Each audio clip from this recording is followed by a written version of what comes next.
Magandang umaga. Ngayon ay aming ipapaliwanag ang group project na tinatawag nating Diorama na aming binuo mula sa grupong ikalima ng 9 Frugality. Sa aming ginawang diorama, inilagay namin ang mga importanteng kailangan ng isang komunidad.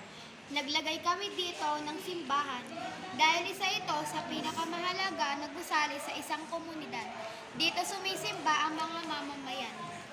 Paaralan, inilagay namin ito dahil dito pumapasok o nag-aaral ang mga mag-aaral dahil naniniwala kami na ang kaalaman at edukasyon ang susi sa kahirapan.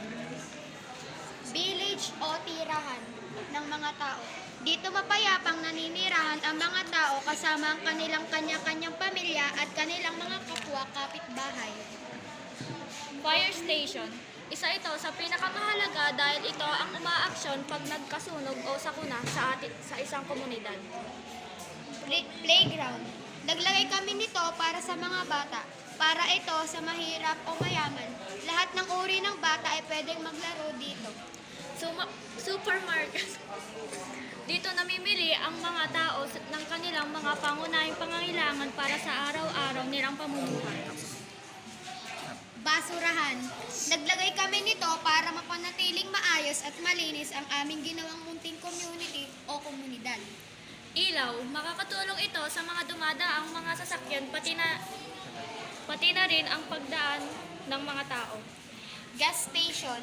Para ito sa mga vehicles na kinakailangan ng gas o gasolina. Ang mga halaman naman ang sumisimbolo ng kauyusan at kalinisan ng aming ginawang community o diorama.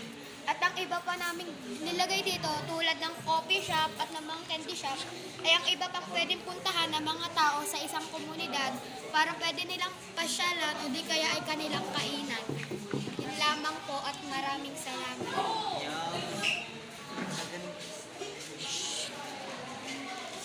Okay na sir. Sir, okay na yun.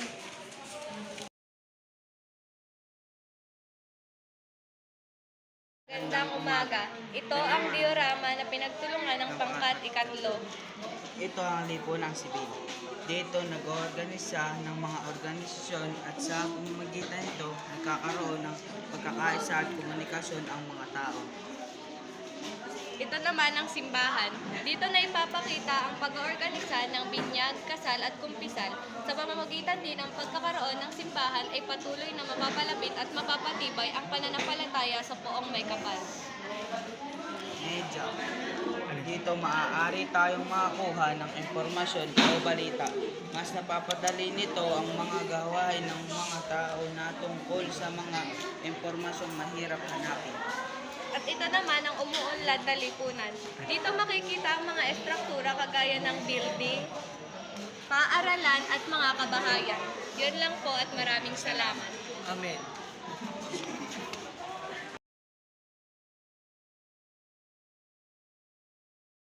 Magandang umaga. Ito ang aming ginawang diorama para sa subject na ESP.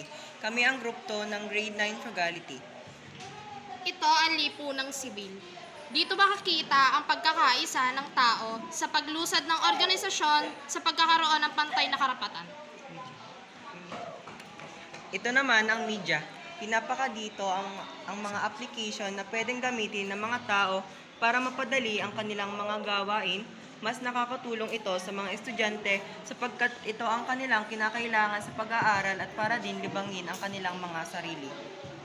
Ito naman ang simbahan. Dito pinapakita ang pag-oorganisa ng sakramentong kasal, binyag, kumpisal at banal na misa. Ang pagkakaroon ng simbahan sa lipunan ay para yakapin nila ang poong may kapal. Ito naman po ang panghuli, umuunlad na lipunan. Makikita nyo ang mga istruktura gaya ng mga building at mga puno at malinis na kapaligiran. Yun lamang Lamang po at at maraming maraming salamat. salamat.